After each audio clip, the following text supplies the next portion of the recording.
Hello guys, all of you know that English is the most important role for communication skill and personality development. So I am here to talk about how to improve our English and how can you speak English in public domain, either your home or your out of house. So in my consideration, if you want to speak English, you have to command your tense. The question is arise that how can command your tense? So in my consideration, if you want to speak English, you have to command on your tense in my way that present indefinite tense, I go, I do not go, go, do I not go.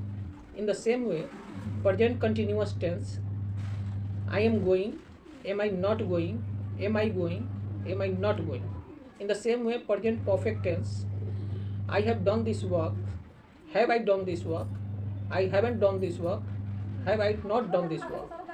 In the same way, if we talk about past tense, then we can speak that past indefinite, I did this works. I want to convince you that if you remember this chart, you will be fluent in English.